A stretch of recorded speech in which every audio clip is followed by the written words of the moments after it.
Ho, ho, ho, boys and girls. Merry Christmas, ladies and gentlemen. I'm Santa Claus. I came down from the North Pole to read you a story for Advent. Miss Tammy asked me to come down. I'm going to read Santa's God, a children's fable about the biggest question ever, by Neel Donald Walsh, with illustrations by M. Clare, who is Mrs. Donald Walsh. There's very nice pictures in here. I may show some of them to you. I'm going to take the cover off. And here's the book, Santa's God. And we'll start with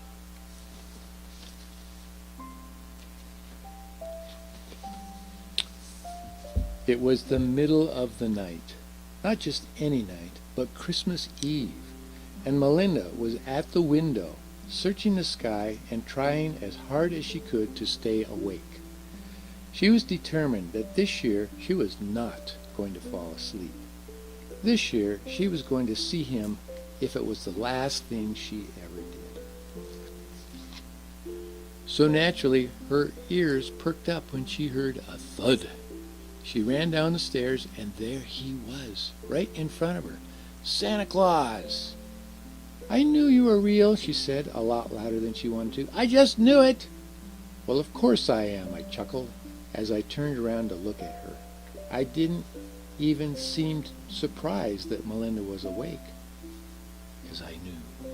Want to come down from the stairs and have a nice visit? Wow, yes, Melinda giggled, and she scampered over to give Santa a great big hug.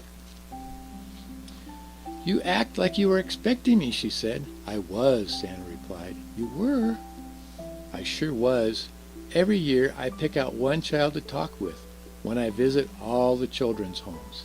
And this year I picked you because I knew you'd be waiting up for me. Really? Melinda asked. How did you know that? Oh, sweetheart, Santa knows everything, he said. I know what size slippers your grandma wears and what color she likes. With that, he gave Melinda a great big wink. Pulled a beautifully wrapped box from my sack and placed it under the tree. You know my grandma's favorite color? Melinda was amazed. How could you find out stuff like that? I smiled. Remember, I've known Grandma since she was your age. Melinda thought about this for a long while as Santa placed more gifts next to the first one. Finally, she said, Santa, do you really know everything? Yup, I replied.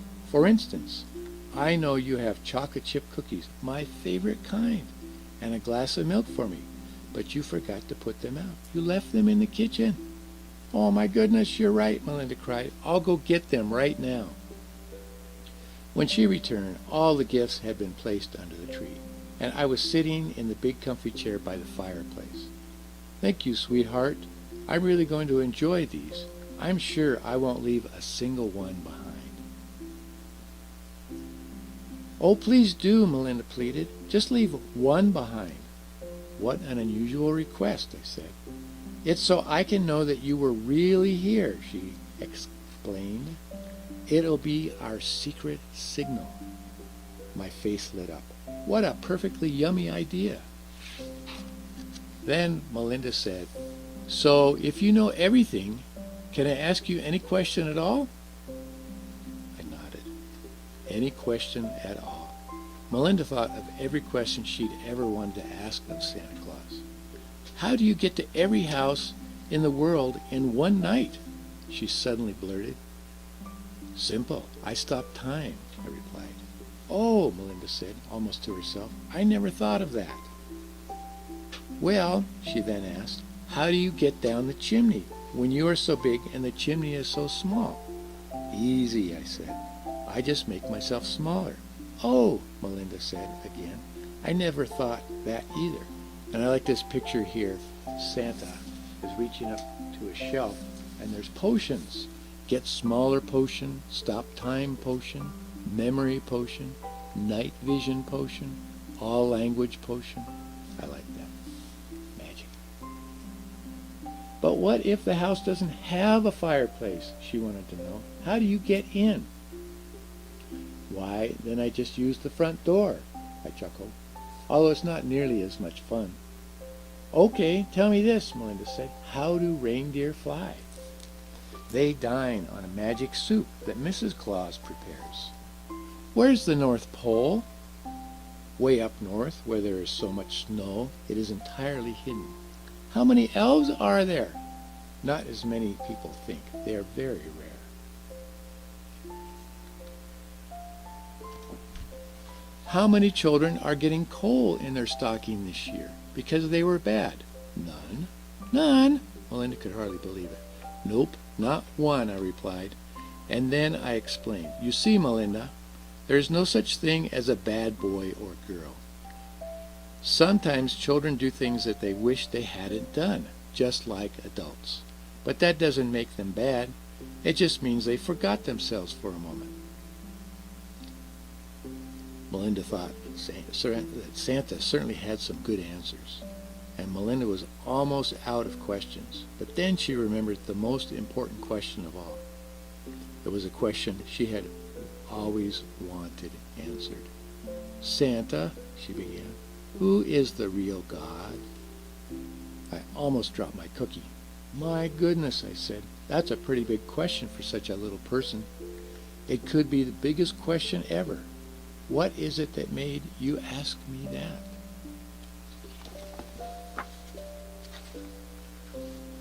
My friends dared me to, Melinda explained as she plopped right into my lap. When I told them I was certain I was going to see you tonight, they all said, yeah, sure.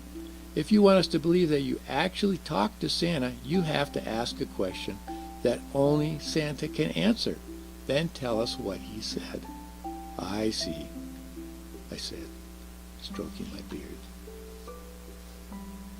So I thought I'd ask you about God, because some of the kids in my school pray to Allah, some to Jehovah, some to Jesus, some to Krishna, some to Yahweh. Her soft voice got real soft. Santa, which God do you pray to? Which God is the real one? Who is Santa's God? That's the name of the book. Santa's God. Who is Santa's God? I had been asked many questions by many children in many places for many years, but no one had ever asked me a question like this. So I had to think for a moment about how to answer. Then I remembered something I had seen above the fireplace when I first got to Melinda's house. What's over there on the mantelpiece? I asked. That's Daddy's collection of Santa Clauses, Melinda smiled proudly. He's got one from almost every country in the world. Now they're all over the house, on the mantel, on the windowsills, everywhere. Can you tell me about them? I asked. Sure, Melinda said. But what about the question I asked you? Oh, I'll answer that for sure, I promised. But I'm just curious about these little statues. And he pointed to one and said, who's this? Oh, that's St. Nicholas, Melinda chirped. He's one of my favorites. He was a bishop in a city called Myra, which is now named Demre. She paused. That's in Turkey, she added. My, you sure know an awful lot about him, said Santa, who was very impressed. My daddy tells me the story of each Santa every Christmas, Melinda explained, and I've practically memorized them. Anyway, Nicholas was so nice to so many people that they made him a saint. He was very generous and gave gifts to people in need. They say he even performed miracles, and all of the miracles had to do with giving gifts. And this one here, he pointed. I pointed. That's Pierre Noël. He brings presents for all the boys and girls in France. And then Melinda pointed to the other Santas, one by one. And that's Weihnachtsmann from Germany. And that one is Dutch, and it's called Sinterklaas. And there's Julimanden from Denmark, and Sweetie Mikola from Poland, Father Christmas from England, Santa Claus from Switzerland, and Whoa, I said. You really do know them all. Melinda beamed. Now this one is Santa Kuroshu from Japan, and Jolupiku from Finland, and Santi from Ireland, and Saveti Nicola from... I couldn't stop myself from interrupting. There are so many, I exclaimed. Yes, Melinda agreed. A puzzled look crossed Sandy's face. Then, I said slowly, how do you know who to send your Christmas list to? Which one is the real Santa? Melinda sat there for just a moment, not knowing what to say. Then suddenly she jumped up, quite suddenly, because the greatest idea had just come to her. Imagining herself as Santa, she exclaimed, "They're all the real Santa Claus, and they're all you. You just dress differently and call yourself by different names when you are in different places." I said. Now why do you suppose I would do that? Why not just look the same and have the same name wherever I go? Because, Melinda said. Because why, I asked. Because you want the people in all those different countries to know you when they see you. So you dressed up just the way they do, and they give you a name they like, and you say, "Wonderful, call me whatever you want." I stood up and looked down tenderly at Melinda in front of me. Then finally he said, "You are right, Melinda." I said, "Excuse me." "You are right, Melinda. That's very wise of you, and you are exactly, perfectly, absolutely right." Melinda felt proud and very happy. I had asked her a really hard question, and she had figured out the answer all by herself. "Now I have something special to tell you," I said, as he bent down and whispered in her ear. "Would you like to know what I said?" "It's the same way with God. You can call God whatever you want, God as you understand him or her." "Wow," Melinda said quietly. She had never thought of that for sure.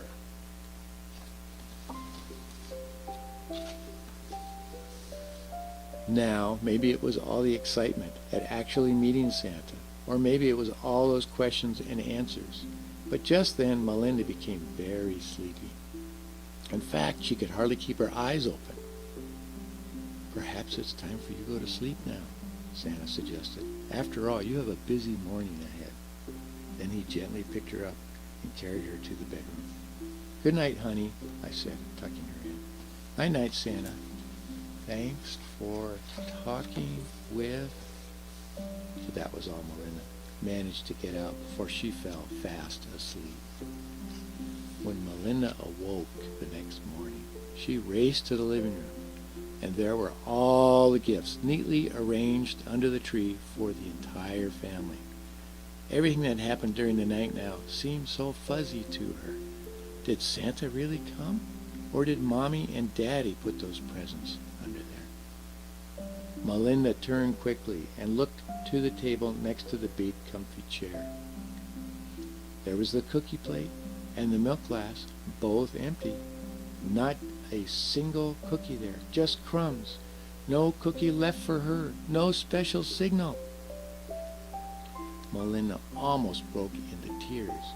Mommy and Daddy came down and ate the cookies just to make it look like Santa was here, she muttered to herself.